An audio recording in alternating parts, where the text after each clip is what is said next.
नमस्कार दर्शक मित्रों, आप જોઈ રહ્યા છો आज का भारत न्यूज़। શ્રીમંત ફતેહસિંહ રાવ સાર્વજનિક પુસ્તકાલયમાં સાંપ્રત સમયના નરસિંહ મહેતા વિષય પર વિચાર વિમર્શ કરાયો।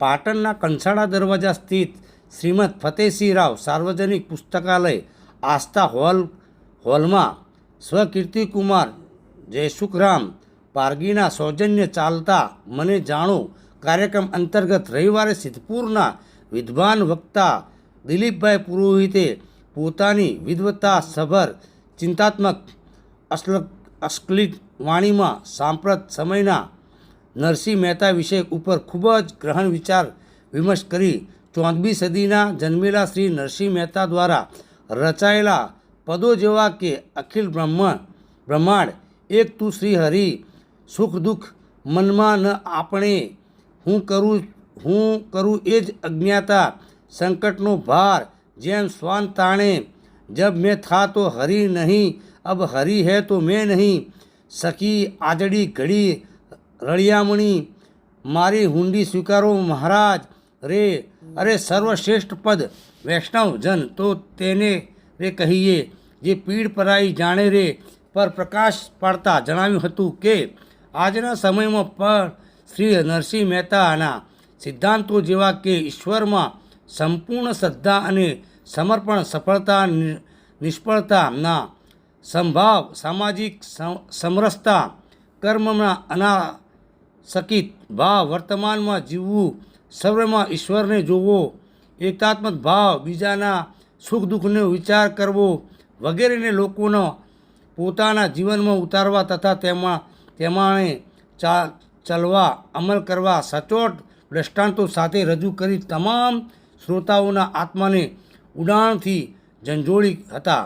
આ પ્રસંગે પ્રમુખ ડૉક્ટર શૈલેષ બી સોમપુરા તથા શ્વેતાઓ દ્વારા અમદાવાદ ખાતે વિમાન દુર્ઘટનામાં મૃત્યુ પામેલા દિવ્યાંગ આત્માઓને શ્રદ્ધાંજલિ પાઠવવામાં આવી હતી તેમજ પાટણની તમામ સરકારી શાળાઓમાં ધોરણ 1ના બાળકોને દેશી હિસાબ આપવામાં આવશે તેની માહિતી આપી હતી। વક્તાઓ પરિચય નગીનભાઈ ડોડિયાએ આપ્યો હતો જ્યારે આભાર વિધિ મહાસુખભાઈ મોદીએ કરી હતી। આ પ્રસંગે મોટી સંખ્યામાં વિદ્વાન શ્રોતાઓએ અસત્ય ગરમીમાં પણ માનસિક ઠંડકોનો અનુભવ કરી વક્તવ્યને માણ્યું હતું। રિપોર્ટર ઇકબાલ શાહ, આજ કા ભારત ન્યૂઝ, પાટણ। તો આપણે તમે ને હું જે આપણે એને વિવિધ રૂપમાં અલગ અલગ જોઈએ છીએ એ અલગ અલગ રૂપમાં નથી, બધા એક જ છીએ। વેદ તો એમ બધે સ્મૃતિ શાખ દે કનક કુંડલ વિશે વેદ ના હોય। હવે જે આ એકની વાત છે એનો બી એ બેઠી છે, ઘઉં એક જ હોય પણ તમે ઘઉંમાંથી પૂરી પણ બનાવી શકો, રોટલી પણ બનાવી શકો, ભાખરી પણ બનાવી શકો, સેન્ડવિચ પણ બને, કચોરી પણ બને, પણ અલ્ટિમેટલી જે મુખ્ય તત્વ કયું છે એ ઘઉં છે। સિમિલરલી એ આગળનું નામ છે કનક કુંડલ। આપણા જે આભૂષણો છે એ બધા અલગ અલગ બનાવીએ ખરા પણ એની અંદર જે મુખ્ય તત્વ છે એ તો પાછું એક જ છે। એ ઝવેરાત બધું બને છે તો સોના ચાંદીમાંથી, તો તમારું મૂળ તત્વ બધું એક જ છે। મૂળ તત્વ બધું એક જ છે અને એટલે મને છેલ્લે એમ કે છે અંતે તો હે મન હે અખિલ બ્રહ્માંડ એક। અને આ જો આજના સાંપ્રત સમયની અંદર આ અખિલ બ્રહ્માંડમાં એક તો શ્રી હરિ જો આપણે બચાઈ દઈએ તો કોઈ વિશ્વ યુદ્ધો ને કોઈ કશું નહીં। હું મારી જાતને જો તમારામાં જોઈ શકવાની કેપેસિટી ધરાવું તો તમે હું કોણ છીએ એ જુદા નથી, એ આપણે એક જ છીએ। અને જ્યારે હું બીજાને જુદો જોતો જ નથી તો મારી અંદર રહેલા જે ભાવો છે એ ભાવો સમકક્ષ ભાવો રહેશે અને એનાથી ક્યારેય કોઈ યુદ્ધો કશું થાય નહીં। આ તો હું બીજાને બીજો માનું છું ત્યાંથી બધા પ્રશ્નો ઉભા થાય। જે દિવસે હું બીજાને બીજો માનવાનું બંધ કરીશ મારા બધા જ પ્રશ્નો ત્યાં સમાધાન છે, કારણ આ તો હું જ છું, આ તો મારો જ અંશ છે, આ તો મારી જ ઉત્પત્તિ છે, મારા થકી જ છે, અમે બંને એક જ છીએ અને અલ્ટિમેટલી એક જ આંતરે ધરાયેલા છીએ। એ જો ભાવ આપણી અંદર પેદા થઈ જાય આજના સમયની અંદર તો ઘણા બધા પ્રશ્નો આપણા હલ થઈ જાય છે. પ્રશ્નની ઉત્પત્તિ જ ત્યાંથી છે કે હું બીજાને બીજો છું, અને જે દિવસે બીજાને બીજો સમજવાની બંધ કરું તો થશે એ વાત પૂરી થશે. અંતે આગળ જતા બી એમ કહે છે કે આપણે બધા હું કરું એ છે જ્ઞાનતા સકટનો ભાર જેમ સ્માન દાડે સૃષ્ટિ મંડાણ છે સર્વ એની ઉપર જોગી જોગીશ્વર કોઈ બી જાણે. આખું સમગ્ર જે વિશ્વ છે એ તો એના આધારે ચાલી રહ્યું છે, પણ કોક જોગી હોય, કોક બિરલો હોય એ જ આ જાણી શકે, બાકી ના જાણી શકે. અને આ મેસેજ પણ તમારે જે મારે ખૂબ સમજવા જેવું છે. આપણે જેમ લાગે કે જગત મારાથી ચાલી રહ્યું છે,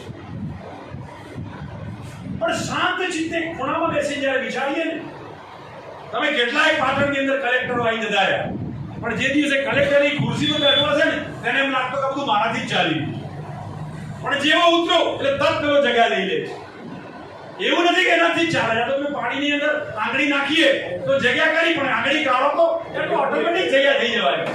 તમારે મનમાં લઈને ફરવાની જરૂર નથી કે આ બધું હું જ કરી રહ્યો છું. એ જરા જણવાની તમારે જરૂર નથી. આ તો અલ્ટિમેટલી ક્યાં વિશ્વ રચના છે અને એ રચનાના આધારે ચાલ્યું, પણ એમાંથી તમારે મારે અર્થ શું લેવાનો છે?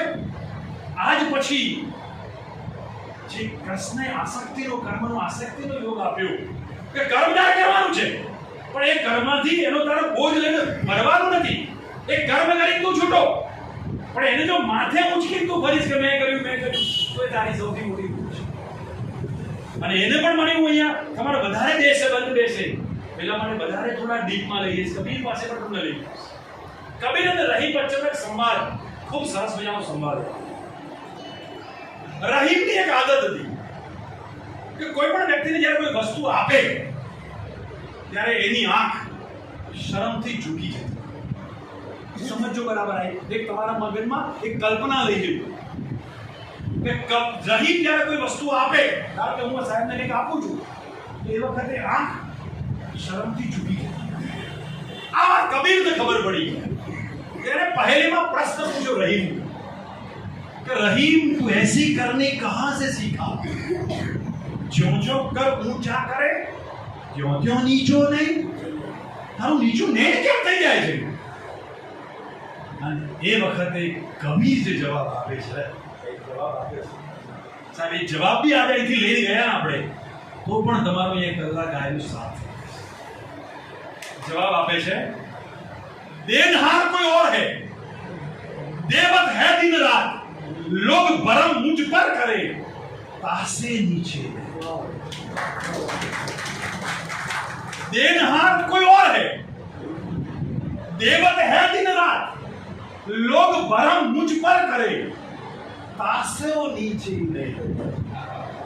अपना तो कोई और છે. આ પેલા આપ્યો મેં તો એ તો આપના તો કોઈ ઓર છે ને. મારી ઉતાકાત છે, હું મેં આપી દઉં. પણ જગત શું સમજે છે? આ દિલીપભાઈ પુરોહિતે આપ્યું અને એ શરમથી કે મેં આપ્યું એ ભાવ મારી અંદર પેદા થાય છે, એટલા એ શરમથી મારું see the level of that. તમે સાહેબ લેવલ ચેક કરો.